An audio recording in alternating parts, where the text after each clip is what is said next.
This is Agriculture Today, and I'm Shelby Varner with the K-State Radio Network. A cattle market update with Iowa State University livestock economist Lee Schulz kicks off today's show. He discusses the inventory cycle and the recently released USDA cold storage report. Keeping the show rolling is K-State agricultural economist Robin Reid with information about the Kansas Land Values book. She explains the land market trends she recognized when putting it together. Joe Gerken, K-State fisheries and aquatics extension specialist, finishes today's show by saying who should be fertilizing their ponds and who shouldn't be. That and more is coming up ahead.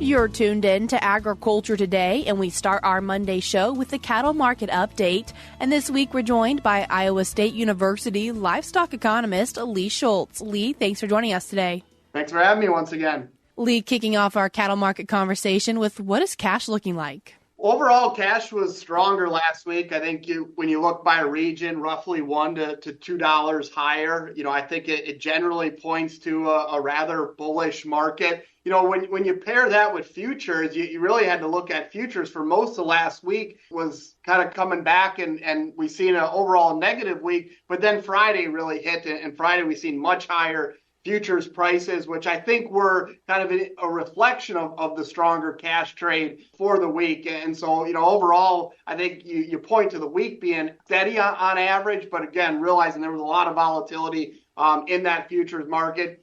Some of that I think is maybe coming off of what maybe was a bit of a bearish cattle on feed report if you had to point to anything. But, I think the fundamentals really remain rather strong and point to higher prices overall. I have to focus a little bit on the feeder cattle market. For feeder cattle, we've seen receipts rather large, which may be surprising to some as you think about the tightness of cattle supplies. If I look back at the National Stocker report that USDA puts out, this would be for the week ending February 23rd. So we got to go back a little bit just on how the data is released. We've seen receipts where we're up about 25% compared to the week prior and almost 50% higher than a year ago.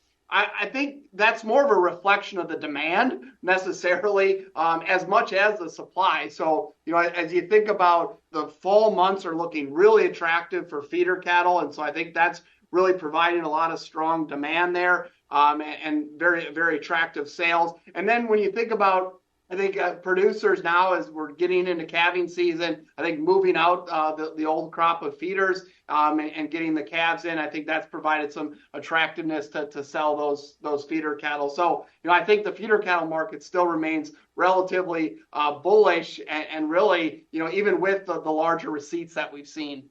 And what are we seeing for box beef then, Lee?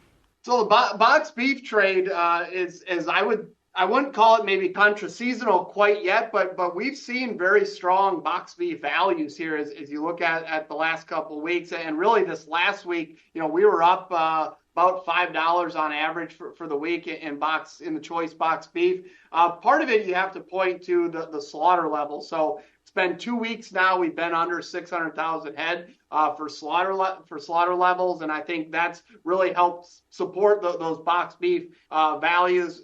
For the year, we're down about 5% on slaughter. And so I think, box beef trade has really helped support, or the box beef values has really helped support cattle prices so far. And it's early yet, right? And I think that's a positive signal for this cattle market as we typically don't see this seasonal rally until you get into March, April. And seeing it now, I think is, again, pretty supportive for this market. Lee, for our neighbors in the South where they've had some devastating fires in Texas, do you see that potentially impacting the cattle market in the future? Well, I think we have to really send our prayers to as we think about the fires in Texas and the impact on operations and livelihoods there. Certainly devastating to the folks in the Texas Panhandle. The numbers I've been seeing is over 1 million acres have burned. And really, it's just guesstimates and preliminary of really the destruction that's occurred to these operations and the impact of animals, the impact of relocating animals. And I think we need to also think there's broader ramifications here, as we think about it. I've heard as far as, impacts on rail, because there's had to be some railroads, some of the tracks closed or inspected. So if that's impacting the supply or transportation of feed. And so, while the impact is large, over 1 million acres, it could be much larger in effect when we think about just all the ramifications. And so, and then you also think about impact on cold cow values. That is a market where, nearby there is some cold cow slaughtering. We know there's a fair amount of cows there. And so impacts there, we will eventually be able to know the larger impacts, something that's not going to move the whole aggregate market, but certainly on that particular area, devastating for the producers there. Moving on, Lee, now to talk about cold storage, a recent report that came out from the USDA. So just to give us a benchmark, we're looking at the cold storage inventories as of the end of January. And so, it's kind of what we started out the year looking at. And overall, cold storage for beef is much lower than a year ago levels, about 11% below a year ago levels. And this is the time where you're starting to see some of the peak levels seasonally, because as you get into spring and summer, we really start to draw on those levels. Now, if they're already 11% below a year ago levels, that suggests that they could get much tighter as we get into the spring and summer. And, when you think about cold storage, low levels aren't necessarily a bad thing, because it shows that the product is moving. It's not backing up in cold storage. It's being either sent to our export customers, or it's being moved here domestically. A lot of times food service is where we see some of that product staged for further use in food service. Now, however, though, really tight cold storage stocks really don't provide much room for error as we think about meeting our export customer needs as well as domestic product movement. And so, I think it is a fine balance that we are striking there with those cold storage levels, thinking it from a positive, from a demand standpoint, but also from the supply of the product. We already know cattle supplies are tight, beef supplies are tight, and this provides a bit of a thinner margin of error when we think about the product supply from cold storage. Lee, discussing now an article you recently wrote titled Cattle Sheep Inventory Cycles Are Changing. And when we talk about the cattle and sheep inventory cycles, how are they similar? Yeah, so this is an article I had a lot of fun with, talking about our cattle inventory cycles, because it's certainly a very germane topic right now as we're really entering or continued in the downturn of the cattle inventory cycle. And similarly, we're in the downturn of the sheep inventory cycle. And these cycles are roughly 9 to 14 years in length. You may think, well, the sheep inventory cycle would be shorter in length because, one, gestation is much shorter, also possibles for twinning, and they're just for birth to market, it's a lot shorter time period. But overall, the cycles are very similar for sheep and cattle. I think the biggest thing is weather really a lot of times dictates what those inventory cycles look like, and changes in those inventory cycles. And a lot of the same factors are impacted for both cattle as well as sheep. One other interesting note, our sheep inventory is the tightest that it's ever been since USDA began releasing the data. You have to go back all the way back to 1867.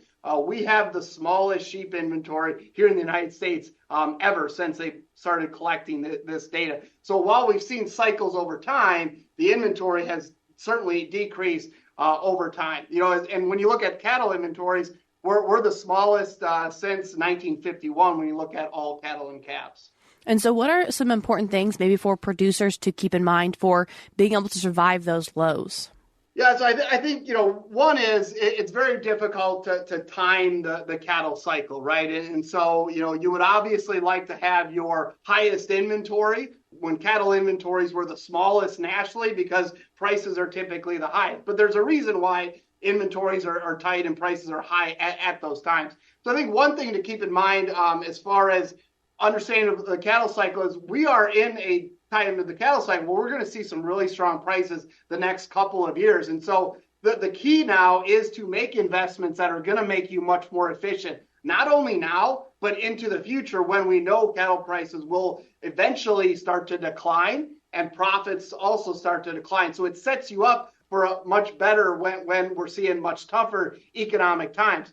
A lot of times the best decisions are made not when times are tough, but when times are good, because you're setting yourself up for potentially when those conditions become much more difficult for producers. And what are some pros and cons for maybe diversifying to hopefully survive the lower lows and be efficient in the high highs? Yeah, so this was, again, part of the fun of the article is when you look at cattle and sheep prices and feeder cattle and feeder sheep prices or feeder lamb prices, actually their annual average for the last about 20 years is about the same, right? So you may think, well, we're obviously selling more pounds when it comes to feeder cattle and than for feeder lambs, but also when you chart those prices over time, it's interesting that when you have high feeder cattle prices, you usually have a bit lower feeder lamb prices and vice versa. So there is strategies for diversifying would allow you to,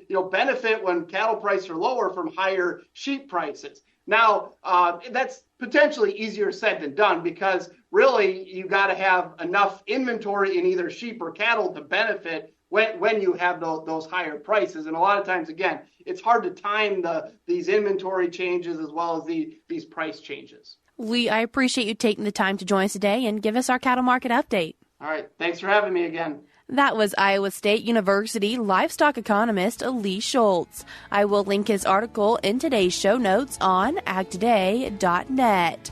We're cutting to a short break now, but we'll be back with more ahead.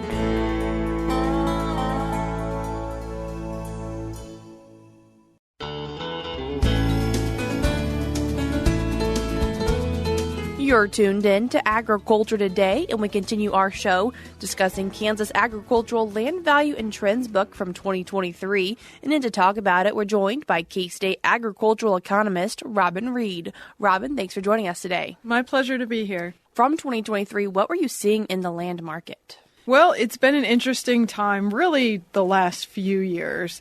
We've seen a lot of different things driving the land market. Really, the last few years, that has been higher commodity prices coupled with large government payments as we went through COVID and had the CFAP payments. And both of those things really translated to escalating land prices in the last few years, escalating quite quickly here in the state of Kansas.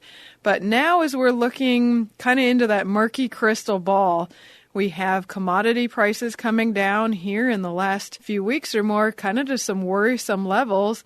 And join that with interest rates that are high historically, we really are concerned with where a land value is going to go in the future. Are we at a tipping point? Will land values level off? Will they go down? Will they, maybe return to values that we haven't seen in a while? All of these things are, going to be interesting looking at going forward. And so looking kind of back at the 2023 Kansas land values, what trends did you see? Well, overall, there's a couple different sources I like to look at. I'm going to go into our land values book that was just published and available and is the resource everybody likes to look at. But I also want to talk about another resource, and that would be the National Ag Statistics Service surveys that go out. So they usually go out in the springtime. The 2024 will be going out here pretty soon, and those will be published in August. So the 2023 information I'm talking about here would have been published last August.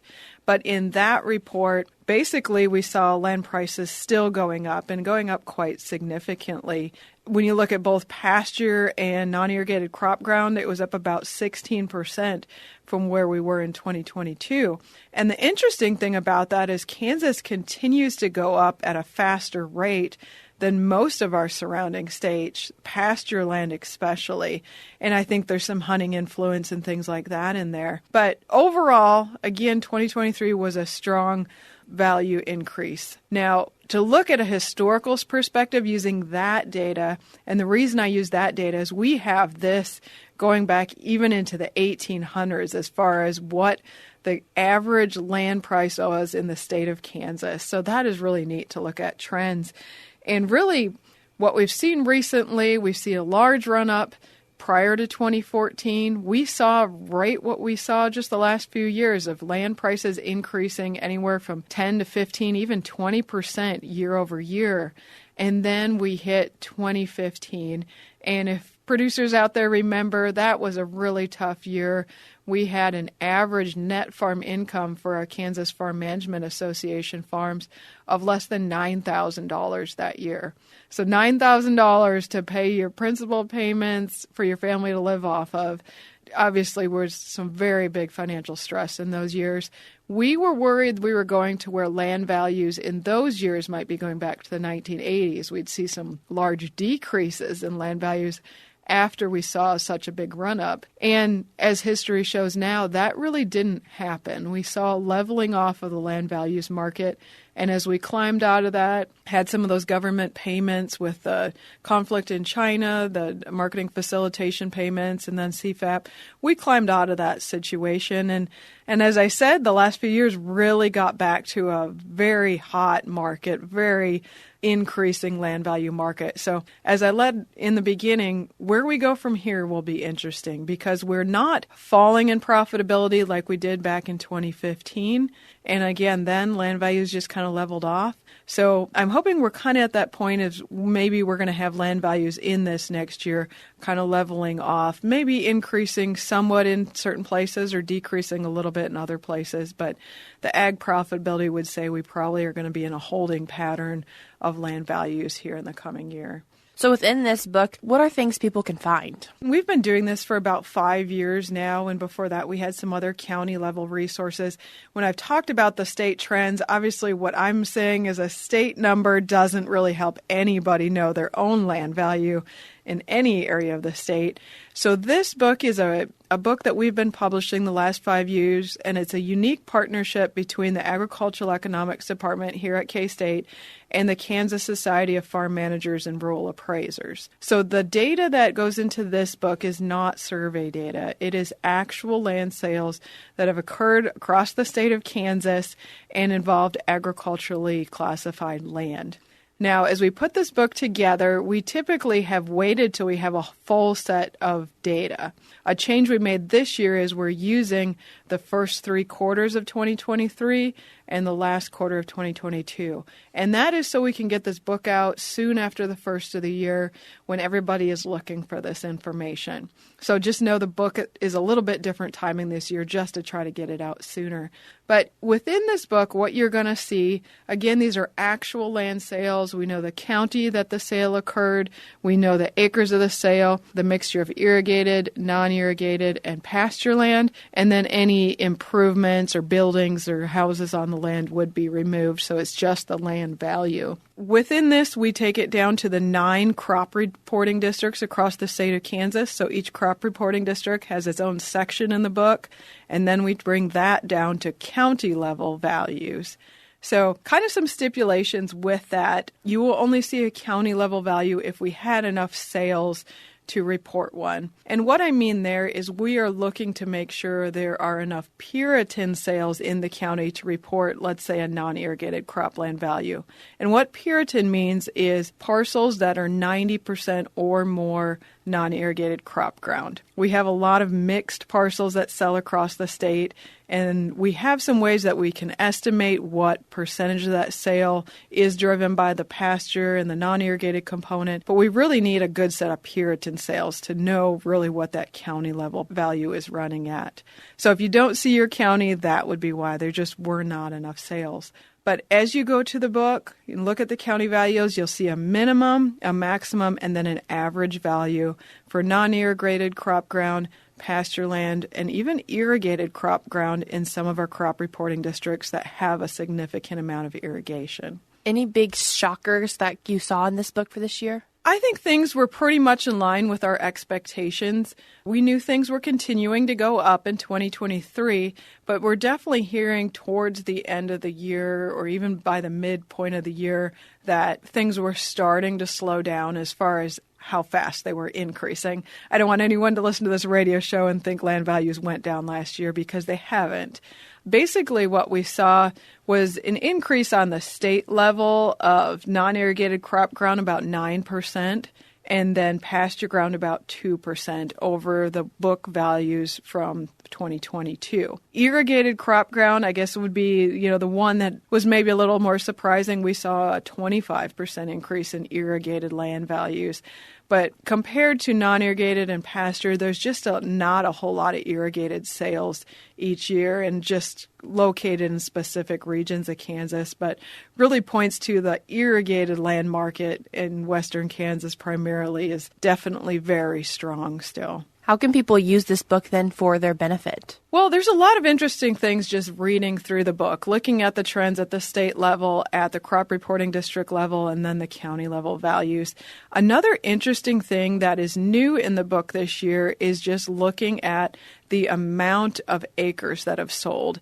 We reported this in previous years based on the amount of acres we analyzed, but this year I added also the total acres of the county that sold and comparing that with the total agricultural acres of the county. It's interesting to look at how much of the county turned over this year as far as changing hands in land sales. And a lot of the counties, the average, what we knew was kind of 2 to 3%, and most of the counties are in that range, but we had some counties with very large sales occur, and we have some counties that sold 5 or 6% of their total ag acres. So that'll be an interesting number to track going forward, as we know a lot of farmers are going to be retiring if they haven't already. That baby booming generation of farmers will start transitioning land in the next 10, 15 years, and it'll be interesting to see if that number changes as far as how much land is being sold.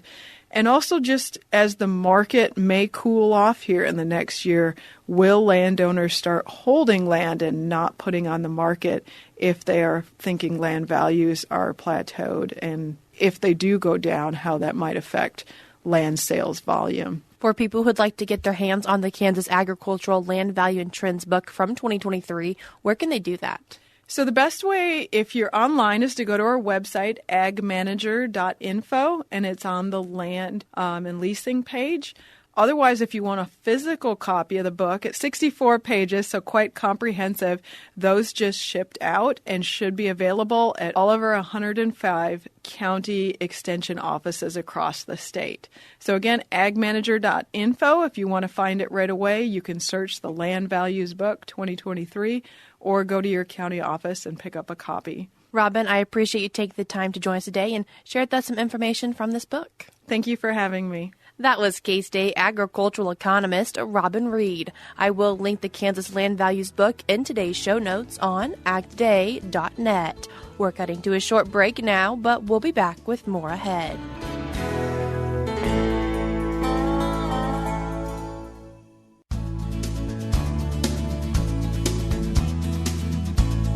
You're tuned in to Agriculture Today, and we conclude our Monday show with some information from K-State Wildlife Department. And today we're joined by K-State Fisheries and Aquatics Extension Specialist, Joe Gerken. Joe, thanks for joining us today. Thanks for having me back. Joe, today wanting to talk about fertilizing ponds, because right now people might also be thinking about fertilizing their fields. Yeah, so we're starting to think about fertilizing our crop fields, and I'm starting to have people reach out and say, hey, should we fertilize our ponds? And I thought that'd be a good topic today because in Kansas, that's not something you want to do, but there's a lot of information out there telling you to fertilize your ponds. So I wanted to chat about do's and don'ts of that. Where might people be fertilizing their ponds? Yeah, so down south, Alabama, Florida, Texas, it's really common to fertilize ponds. And the biggest reason that they do is that they're warm year-round down there, right? And so the critters in the pond are using up nutrients. The little plants are growing year-round.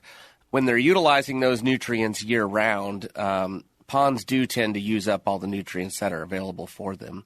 So down south, you'd see cases of where people come out and they say, hey, add some nutrients to your pond.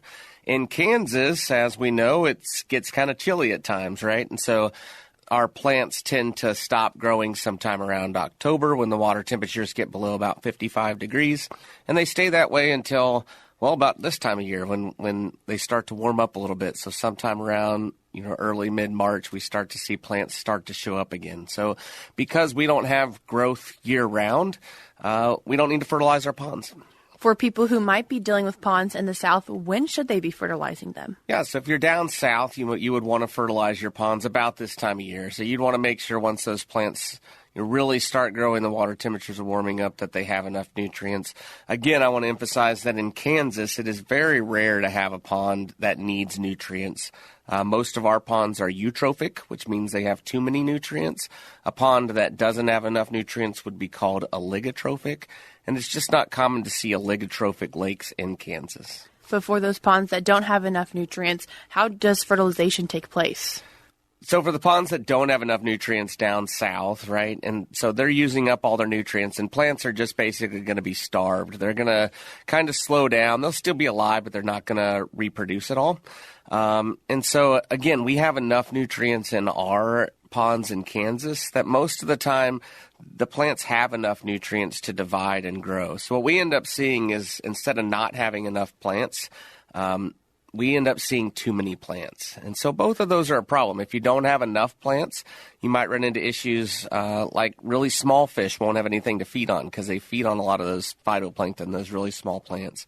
But if you have too many nutrients, you get too many plants, and that causes problems. Get a lot of people calling in because it's unsightly. Filamentous algae, a lot of people call it pond moss, start showing up, and people just don't like that. So too many nutrients leads to too many plants, and I get a lot of calls about that. And when we're thinking about fertilizing, whether it's ponds or fields, what are some similarities? Yeah, so we need to be sure that we're applying the right amounts of fertilizer, right? So when we're applying fertilizer to our fields, it's really important that we're applying the recommended rates. We're following those recommendations. We're thinking about the weather as best we can. We all know there's pop-up storms now and then, but thinking about when the temperatures are right and when the rain is going to be held back so that all those nutrients aren't just washing through our watershed into our pond. All that's important considerations to make sure our ponds are happy and healthy. Are riparian buffers something that producers might want to think about for those ponds? Sure. We've talked about that a lot in the past. And so riparian buffers are native vegetation that grows up around our pond and, importantly, throughout the watershed. So our drainage basins where water is flowing into our pond, it's really important that we allow those to grow up. But having, native buffer strips, native grasses grow up provides a lot of benefits. In relation to the fertilizer, one of the big relationships is that those plants that are terrestrial plants, that native buffer strip it's going to grow up and allow different nutrients to be taken up by those plants instead of washing into our pond. So fewer nutrients washing into our pond, that leads to fewer plants, fewer plant growth, which is something that a lot of listeners, I'm sure, will be asking questions about soon. So maybe we can talk about that next time. Absolutely, Joe. I appreciate you taking the time to join us today. Thanks for having me. That was K-State Fisheries and Aquatics Extension Specialist Joe Gerken. That's all we have for you today on Agriculture Today, but we'll be back with more for you tomorrow.